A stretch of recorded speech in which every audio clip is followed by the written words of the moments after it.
Warahmatullahi wabarakatuh. Selamat siang. Semoga kita diberi kesehatan dan semangat dalam belajar. Perkenalkan, kami dari Prodi Manajemen Universitas Pamulang. Kami dari kelompok 11 yang beranggotakan saya Lutfi Alfadlu Rahmaniasri. Saya Isnisa Rahmadina. Nama saya Sugiawan. Mempresentasikan tugas kelompok kami yang berjudul Teori Konsumsi dan Tabungan. Tugas ini sebagai syarat salah satu tugas kelompok mata kuliah pengantar ilmu ekonomi dengan dosen Bapak Jamaluddin SEI MEC DEF selaku dosen pengampu mata kuliah pengantar ilmu ekonomi. Selamat menyaksikan. Di sini saya akan menjelaskan tentang pengertian konsumsi. Konsumsi adalah suatu tindakan manusia untuk mengurangi atau menghabiskan kegunaan suatu barang atau benda. Konsumsi terdapat dalam cakupan makro dan mikroekonomi. Dalam cakupan makroekonomi, yang terjadi disebut dengan konsumsi nasional, yang berfungsi menghubungkan antara laju pengeluaran dengan laju pendapatan nasional. Namun, tambahan laju pengeluaran konsumsi tidak selalu berarti tambahan pendapatan, karena tidak semua pendapatan yang ada digunakan untuk konsumsi saja. Namun, sebagian lagi digunakan untuk tujuan investasi. Faktor-faktor yang mempengaruhi tingkat konsumsi. Yang pertama, pendapatan rumah tangga. Yang kedua, kekayaan rumah tangga. Yang ketiga, tingkat bunga. Dan yang keempat, perkiraan tentang masa depan. Pendapatan rumah tangga adalah pendapatan rumah tangga sangat besar pengaruhnya terhadap tingkat konsumsi. Biasanya, makin tinggi pendapatan, tingkat konsumsi makin tinggi.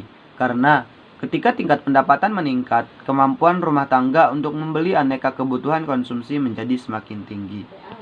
Kekayaan rumah tangga. Yang tercakup dalam kekayaan rumah tangga adalah kekayaan real, misalnya rumah, tanah, dan mobil. Dan finansial, yaitu deposit berjangka, saham, dan surat-surat berharga.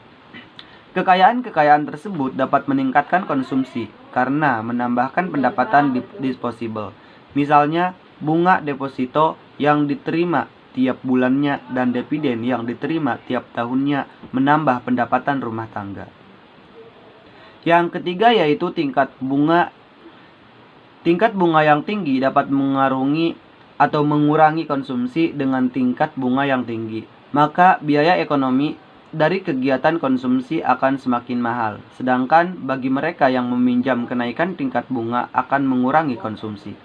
Tingkat bunga yang tinggi akan menyebabkan menyimpan uang di bank terasa lebih menguntungkan ketimbang dikonsumsi. Jika tingkat bunga rendah, yang terjadi adalah sebaliknya. Yang keempat yaitu perkiraan tentang masa depan. Jika rumah tangga merasa masa depannya makin baik, mereka akan lebih leluasa untuk melakukan konsumsi. Karenanya, pengeluaran konsumsi cenderung meningkat. Jika rumah tangga memperkirakan masa depannya jelek, mereka pun akan menekan konsumsi. B. Faktor-faktor non-ekonomi. Faktor-faktor non-ekonomi yang paling berpengaruh terhadap besarnya konsumsi daerah adalah faktor sosial budaya masyarakat. Misalnya, berubahnya pola kebiasaan makan, perubahan etika dan tata nilai karena ingin meniru kelompok masyarakat lain yang dianggap lebih hebat. Faktor-faktor lain yang berpengaruh terhadap pengeluaran konsumsi yaitu yang pertama, distribusi pendapatan nasional Y tinggi sampai MPC rendah, Y rendah sampai MPC tinggi. Dengan tingkat pendapatan yang sama, besarnya konsumsi menjadi lebih besar bila dibandingkan dengan sebelumnya. Sebagai akibat adanya redistribusi pendapatan yang dilakukan oleh pemerintah. Yang kedua, banyaknya kekayaan masyarakat dalam bentuk alat-alat likuid. Yang ketiga, banyaknya barang-barang konsumsi tahan lama dalam masyarakat. Yang keempat, mengurangi pengeluaran konsumsi masyarakat. Dan yang kelima, menambah pengeluaran untuk konsumsi. Teori konsumsi. Menurut Keynes, faktor terpenting yang menentukan pengeluaran rumah tangga, baik peralatan maupun keseluruhan adalah pendapatan pada suatu waktu tertentu. Secara sederhana dapat digunakan untuk keperluan konsumsi atau ditabung. Kenaikan income pada umumnya diiringi dengan kenaikan konsumsi rumah tangga. Namun kecenderungan menunjukkan bahwa perubahan konsumsi tersebut lebih kecil dibanding dengan perubahan pendapatan, sehingga 0 kurang dari MPC kurang dari 1, dan terdapat selisih yang positif akan menjadi tabungan. B. Irving Fisher.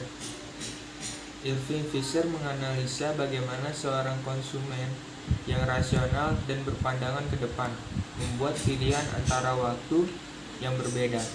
Fisher menunjukkan kendala yang dihadapi konsumen dan bagaimana mereka memilih antara konsumsi dan tabungan. Semakin banyak dia konsumsi hari ini, maka semakin sedikit yang dia konsumsi di masa yang akan datang. Menurut Irving Fisher, ada beberapa faktor-faktor yang mempengaruhi tingkat konsumsi. The intertemporal budget constraint. Salah satu alasan mengapa masyarakat mengkonsumsi lebih sedikit dari yang sebenarnya diinginkan adalah karena keterbatasan anggaran atau budget constraint. Ketika mereka memutuskan beberapa yang akan dikonsumsi saat ini dan beberapa di masa depan, mereka menghadapi apa yang disebut intertemporal budget constraint. Penyederhanaan dianggap konsumen menghadapi dua periode waktu. Pada periode pertama, tabungan sama dengan pendapatan dikurangi konsumsi, sehingga S sama dengan Y1 dikurangi C1. Pada periode kedua, konsumsi sama dengan akumulasi tabungan, termasuk pendapatan bunganya yang ditambah dengan pendapatan pada periode kedua.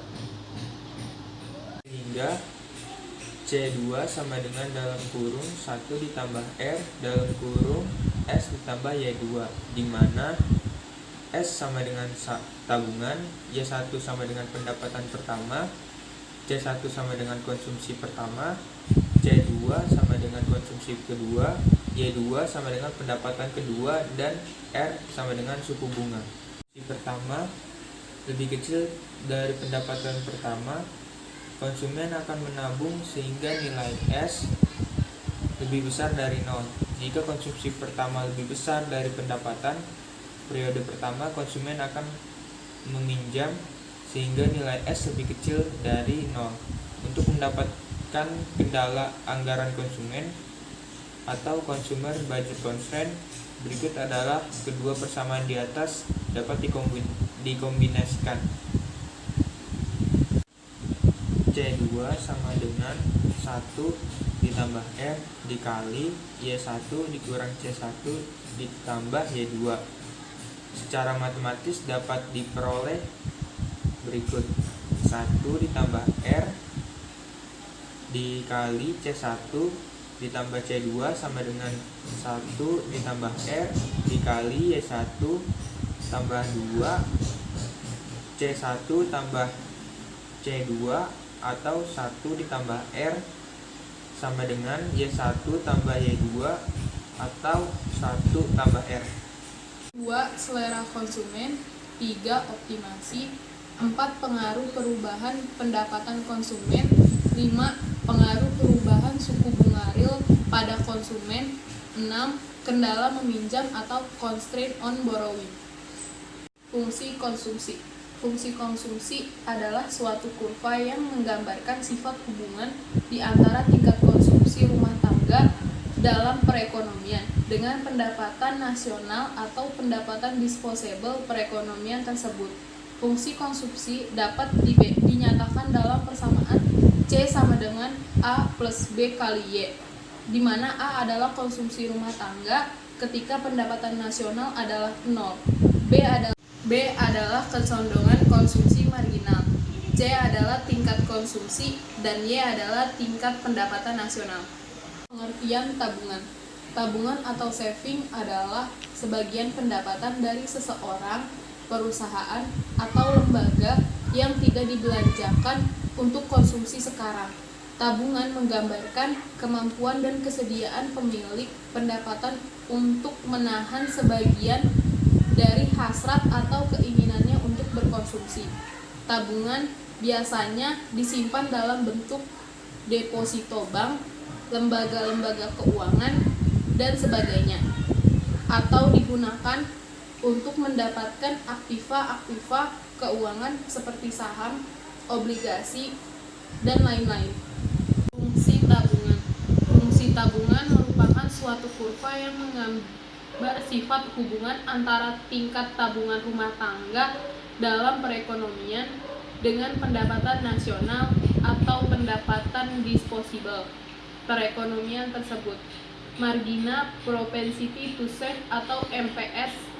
MPS atau kecenderungan menabung marginal adalah perbandingan antara pertambahan pendapatan dengan penambahan pendapatan disposable. Rumus MPS adalah MPS sama dengan pertambahan tabungan dibagi pertambahan pendapatan disposable. S sama dengan selisih tingkat tabungan sekarang dari sebelumnya. Y sama dengan selisih besarnya pendapatan sekarang dan sebelumnya.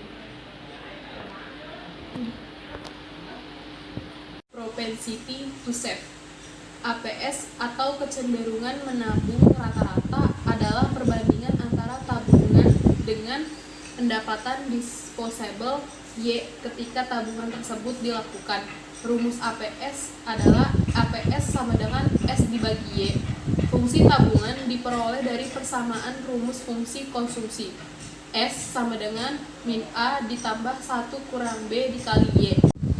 Syarat mutlak fungsi tabungan yaitu nilai A sama dengan harus negatif, nilai 1 kurang B harus positif, dengan keterangan S sama dengan tingkat tabungan nasional, 1 kurang B sama dengan MPS yaitu tambahan pendapatan yang digunakan untuk tambahan tabungan.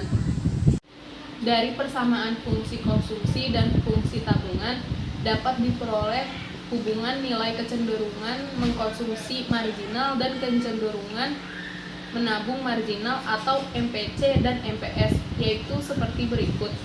C sama dengan A plus B kali Y, S sama dengan min A plus 1 kurang B kali Y, MPC sama dengan B, MPS sama dengan 1 kurang B, MPC plus MPS sama dengan 1.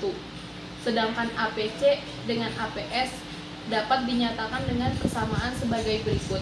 APC plus APS sama dengan 1. Presentasi yang kami sampaikan. Atas perhatiannya kami ucapkan terima kasih. Kurang dan lebihnya mohon maaf. Wassalamualaikum warahmatullahi wabarakatuh.